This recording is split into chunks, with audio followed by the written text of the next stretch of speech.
Welcome to தன்னோட kitchen.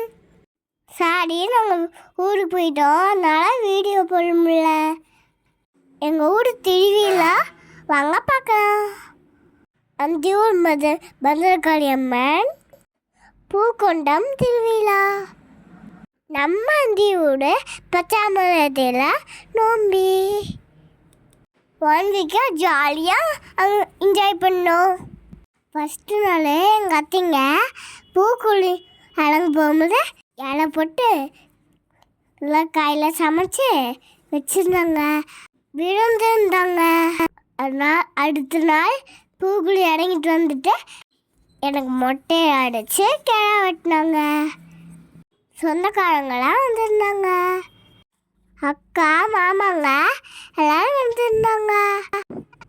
வெண்டில் வச்சு எனக்கு ஒரு மொட்டை அடிச்சாச்சு. இப்போ தான் எனக்கு ஃப்ரீயாக இருக்கு. கம்மத்தாடம்னா சூப்பராக இருந்தாங்க, நாங்களும் ஆடணும். மாவடக்கெல்லாம் எடுத்தாங்க. அடுத்த நாள் முளைப்பாரி எடுத்துகிட்டு வந்து தண்ணிக்குள்ள எடுத்தோம், கிணத்துல வச்சோம். பலி கும்மி டான்ஸ் எல்லாம் ஆடினாங்க. 15 days இது பூச்சாட்டு விழா. நாங்கள் முளைப்பாரி தான் போட்டிருந்தோம், 2 முளைப்பாரி போட்டிருந்தோம். கோயிலுக்கே 2 பொங்கல் வச்சு தான் கடா வெட்டினோம். இதெல்லாம் எங்கள் அத்தை பொண்ணு மாமா பிள்ளைங்க.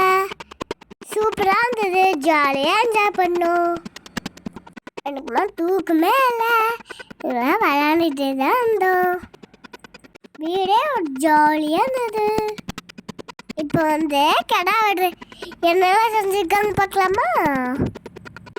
மட்டன் குழம்பு, மட்டன் வறுவல், முட்டை, கிரேவி, குடல் பொரியல், சாப்பாடு, ரசம், தயிர், நாங்கள் வச்ச பொங்கல், இதெல்லாம் சூப்பராக இருந்தது. சாப்பிட்டோம். குழந்தைங்களுக்கு மட்டும் தனியாக செஞ்சுருந்தாங்க கிரேவி. அடுத்த நாளும் பிரியாணி செஞ்சு சாப்பிட்டோம். பிரியாணி அப்பா தான் சொன்னாங்க.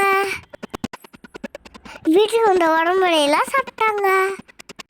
அடுத்த நாள் வீட்டில் எல்லாம் வேலையெல்லாம் முடிச்சுட்டு நாங்களும் வீட்டை கிளம்பிட்டோம். நாங்களும் கிளம்பிருந்தோம். பாட்டிக்கும் தாத்தாக்கும் பொக்குன்னு இருக்கும்.